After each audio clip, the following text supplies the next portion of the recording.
Hello everybody and welcome to another Dungeon Defenders Awakened video. Today I wanted to do the keep on the Dune difficulty, show you how you can easily do it without any issues.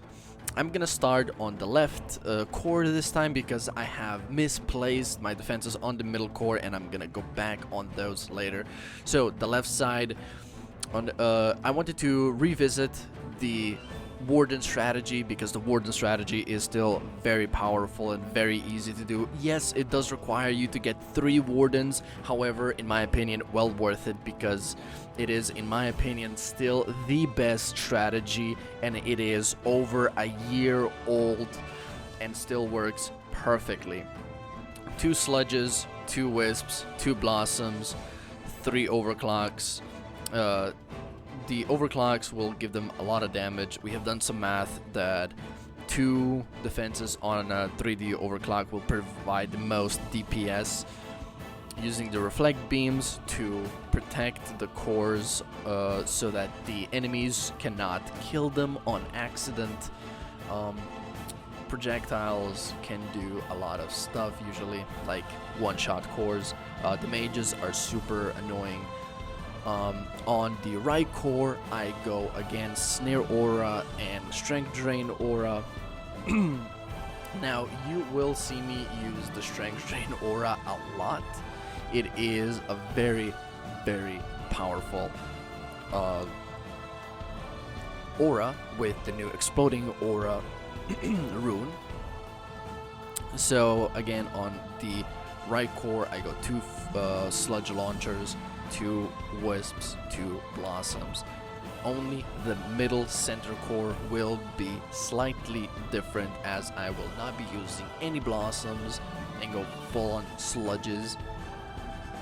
The usual reason why you use these 3 defenses are Sludges are good at clearing everything, Blossoms are amazing at clearing air targets and high beefy ogres, and the Wisps are there mainly for the air priority, which I have actually forgot to switch because I haven't used Wisps in a long time, so they were on special targeting this time, but they should be on air special targeting so that they can hit those djinns and destroy and kill them before they can despawn any defenses.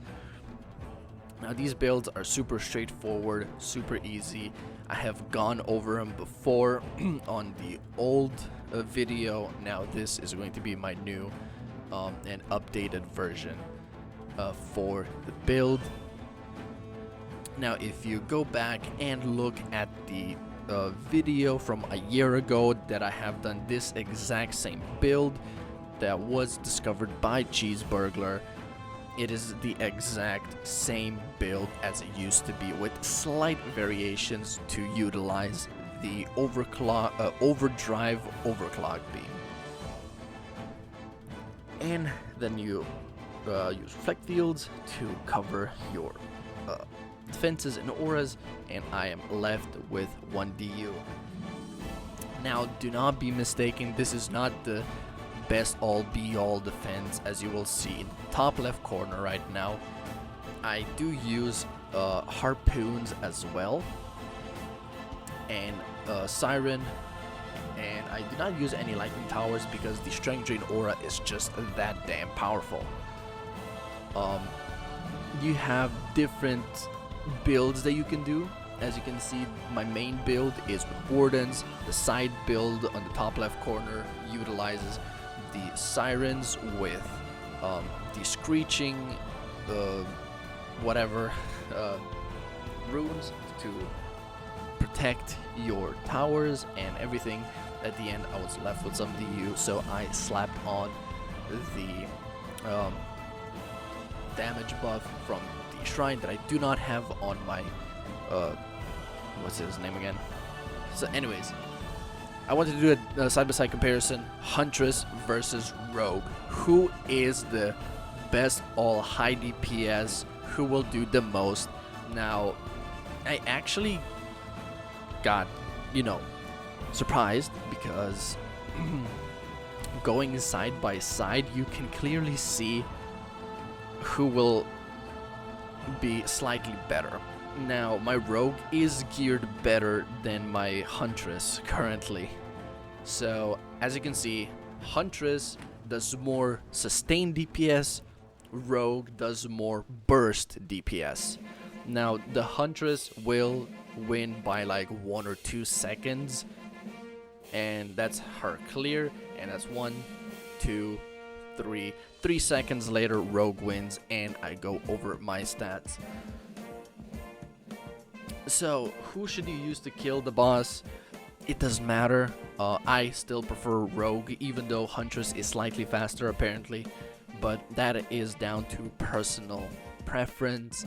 Maybe once I get my Huntress geared a little better, she will be the clear winner, but just because Rogue has the movement, the damage, the survivability, he will still be my number one forever, even though Huntress technically does better and more against bosses. But that is still down to personal opinion. I will always say Rogue is number one, even if he is not. I went over all of my items, my stats, the target priority on my defenses, and the runes that my heroes have used. So I hope this gives you a nice little quick overview on how to beat the game.